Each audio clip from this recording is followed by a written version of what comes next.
کو اللہ تبارک و تعالیٰ نے نوازا، ان پر اللہ تعالیٰ نے فرمایا یا عبادی لا خوف علیکم اليوم ولا انتم تحزنون، کہ تم پر نہ کوئی خوف ہے اور نہ کوئی غم ہے۔ اب اللہ تبارک و تعالیٰ نے یہ اشارہ ان نیک بندوں کے متعلق ارشاد فرما دیا جن کے دامن سے ہم وابستہ ہو جاتے ہیں، جن سے ہم دوستی کر لیتے ہیں۔ تو کس سے دوستی کرنی چاہیے؟ یہ تمام دوستیاں تو اس دن آپس میں دشمن ہو جائیں گے ایک دوسرے کے، مگر جن پر کوئی خوف بھی نہیں ہے، کوئی غم بھی نہیں ہے، اگر ان سے دوستی کریں گے، ان سے محبت کریں گے تو پھر اس کا اللہ تبارک و تعالیٰ اجر کیا عطا فرمائے گا۔ ابو داؤد کی حدیث بات ہے، آقا علیہ السلام نے ارشاد فرمایا جس شخص نے کسی کے ساتھ محبت کی، جس شخص نے کسی کے ساتھ بھی دوستی کی، محبت کی، کس کے لیے؟ آپس میں آج کل کی تو دوستیاں بھی مطلب کی ہیں، یاریاں بھی مطلب کی ہیں، محبتیں بھی مطلب کی ہیں، ٹھیک ہے آج کل کی، مگر ابو داؤد کے حدیث پاک میں حضور نے فرمایا جس شخص نے کسی کے ساتھ محبت کی، کس لیے کی؟ محض اللہ تعالیٰ کے لیے، اور اگر دشمنی کی، بغض رکھا ہے، ہم کو ہے وہ پسند جسے تو پسند ہے، ہم کو ہے وہ عزیز جسے تو عزیز ہے، ہم کو ہے وہ پسند جسے آئے تو پسند ہے، ٹھیک ہے نا؟ تو اس لیے اللہ تعالیٰ کے لیے بغض رکھا اور اپنے محبوب کے لیے اللہ تعالیٰ کے لیے دوستی کی، تو اللہ تبارک و تعالیٰ کے لیے ہی دوستی کی اور اللہ کے لیے بغض رکھا، کبھی سونے کے لیے دوستی کی اور سونے کے لیے دشمنی کی، ٹھیک ہے نا؟ تو اس لیے بھی کیا ہوا؟ حضور نے فرمایا پھر ایسا جس بندے نے کر لیا اللہ تبارک و تعالیٰ نے اس کا ایمان کامل کر دیا، اس کا ایمان کامل کر دیا۔ اللہ تبارک و تعالیٰ نے حضرت موسیٰ کلیم اللہ علیہ نبی علیہ السلام کو وحی بھیجی کہ موسیٰ تو نے میرے لیے کوئی کام کیا ہے؟ اللہ تعالیٰ نے موسیٰ علیہ السلام سے پوچھا کہ موسیٰ کیا تو نے میرے لیے کوئی کام کیا ہے؟ حضرت موسیٰ علیہ السلام نے عرض کی مولا میں نے تیرے لیے عبادات کی ہے، تجھ کو راضی کرنے کے لیے ہر کام کیا ہے، تیرے لیے عبادات کی ہے، خیرات کی ہے، صدقہ کیا ہے، یہ سب کچھ میں نے تیرے لیے تو کیا ہے۔ اللہ تعالیٰ نے فرمایا یہ سب کچھ تو نے میرے لیے نہیں کیا، یہ تو نے سارے اعمال جتنے بھی کیے ہیں یہ صرف تو نے اپنے لیے کیے، صدقہ کیا اپنے لیے، خیرات کی اپنے لیے، عبادات کی اپنے لیے، تو نے یہ سب کچھ کیا اپنے لیے۔ مجھے تو ایک بات بتلا دے، کیا تو نے کبھی کوئی دوستی میرے لیے کسی کے ساتھ کی ہے؟ ایک بات بتلا دے، کیا تو نے کبھی دوستی میرے لیے کسی سے کی ہے؟ کیا میرے لیے کسی کے ساتھ دشمنی بھی کی ہے؟ اللہ تعالیٰ نے فرمایا اس سے پتہ یہ چل گیا کہ دوستی کرنا اور محبت کرنا اور دشمنی رکھنا یہ ہمارے اسلام کے اندر افضل اعمال میں سے ہے۔ اس لیے ان بندوں کے ساتھ جن کو اللہ تبارک و تعالیٰ نے بڑی نعمتیں عطا فرمائی، جن کے متعلق اللہ تعالیٰ نے یہ فرما دیا کہ ہم کو کوئی خوف بھی ان کو نہیں ہے، ان پر کوئی غم بھی نہیں ہے، انہی کے ساتھ دشمنی رکھنی ہے اور انہی کے ساتھ محبت رکھنی ہے، تو پھر اللہ تبارک و تعالیٰ بڑی برکت عطا فرمائے گا۔ جتنے بھی ہمارے صالحین بزرگان عظام گزرے ہیں، پیر و مرشد گزرے ہیں، جتنے بھی ہمارے پیران عظام گزرے ہیں، ان کا کوئی مقصد زندگی کا اٹھا کے دیکھ لیں، سیرت کی کوئی کتاب اٹھا کے دیکھ لیں،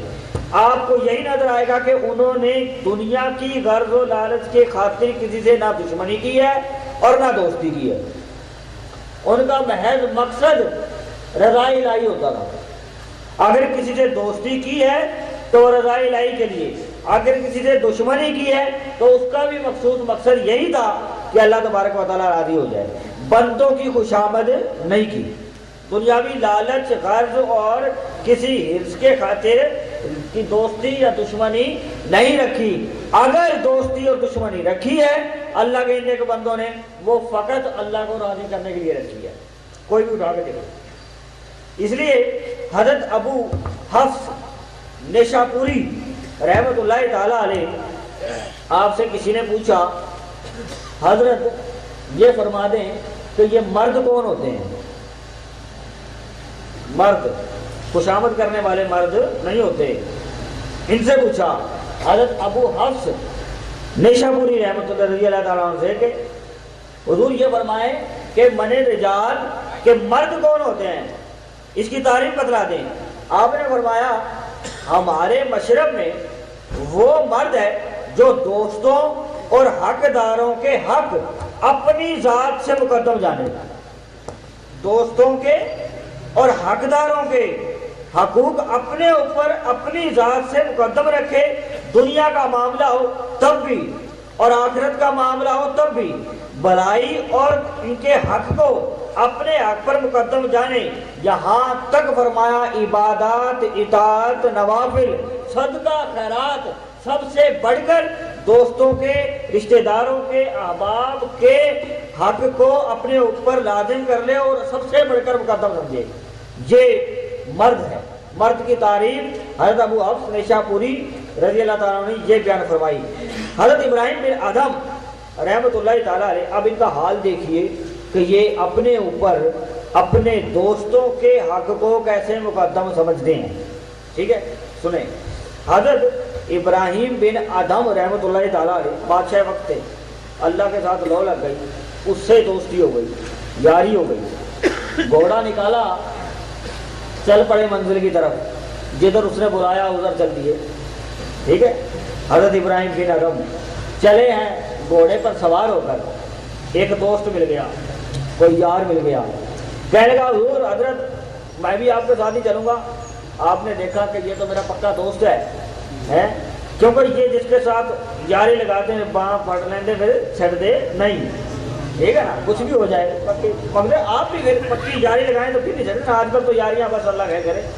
وہ ایسی، تو یہ بھارت ان کی یاریاں تو بہت پکی ہوتی تھی۔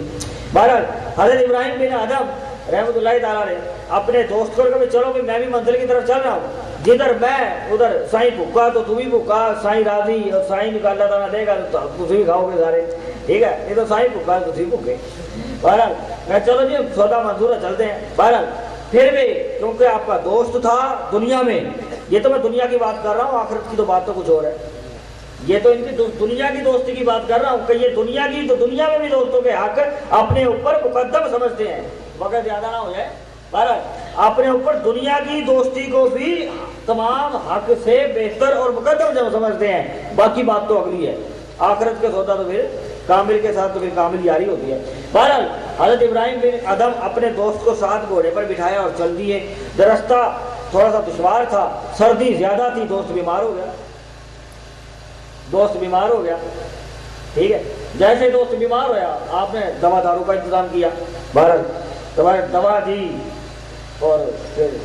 صحت کچھ ہو گئی ٹھیک۔ اس کے بعد آپ نے دیکھا کہ اب بیچارہ کمزور ہو گیا ہے اور دوا بھی مستقل چلنی ہے کئی عرصے تک، تو بہرحال اس کو کسی جگہ پہ کوئی کرائے پہ مکان لے لیتے ہیں، ٹھیک ہے نا، رستہ منزل دور ہے ابھی تو یہیں پہ بسیرا کر لیتے ہیں۔ بہرحال کرائے پہ مکان لے لیا اور ٹھہر گئے۔ بہرحال وہاں کچھ دن ٹھہرے کہ دوست ٹھیک ہو جائے تو پھر چلیں گے، دوست تو لاغر ہو گیا، چلنے پھرنے کی طاقت نہ رہی، خرچہ پانی ختم ہو گیا، اب کہاں سے کریں، خرچہ پانی ختم ہو گیا، اب دوست کو بھی کہاں سے کھلائیں، دوا داروں کا بھی انتظام کہاں سے کریں، جتنا تھا وہ تو منزل کی طرف چل رہے تھے، سفر مقصد زیادہ سفر تھا تو جتنا سامان تھا وہ ساتھ وہ تو خرچ ہو گیا، ختم ہو گیا، اب کیا کریں۔ ایک گھوڑا بچا تھا اس کو بیچ دیا، اب چل تو منزل کی طرف رہے ہیں مگر اب تو دوست کی دیکھ بھال ہو رہی ہے، بہرحال گھوڑا بیچ دیا۔ جب گھوڑا بک گیا، خچر بک گیا تو بہرحال پھر وہ جناب اس کی خوراک کا انتظام کیا، خوراک زیادہ تھی ہے، خوب کھلائی، وہ جتنا گھوڑے سے جو پیسے دامے دینے میں ملے خوراک کی وجہ سے وہ بھی ختم ہونے کو ہوئے، تو اب یہ سوچا کہ آپ جتنے بچے ہیں آپ منزل کی طرف بھی چلتے ہیں جدھر سفر چلا ہے، تو بہرحال وہ منزل کی طرف جانے لگے۔ اب دوست کو یہ نہیں بتلایا، یہ دنیا میں احسان کسی کو جتاتے نہیں، تو 4 پیسے دے دے تو جب تک اعلان نہ ہو تھوڑا مسجد دیجیے، تاثیر بجا کارپیٹ بچھایا، دلو تسکین ٹھنڈک نہیں پہنچتی، ٹھیک ہے نا جی، 2 پیسے کیا دے دیے آستانے کو، تو بس یہ اب تو میرے تو خوب خوشامد ہونی چاہیے میرے تو، میں تو جناب چوڑا ہو کے بیٹھا ہوں۔ بہرحال الحمدللہ استغفر اللہ، اللہ معاف فرمائے ریاکاری سے، بھائی ایسا حالات سے دو چار ہیں، تو مگر ایسا ہی ہوتا ہے کہ ایسا ہو جائے تو یہ ریاکاری یہ دکھاوا نہ ہو، بس کسی کو بتانے کے لیے چلو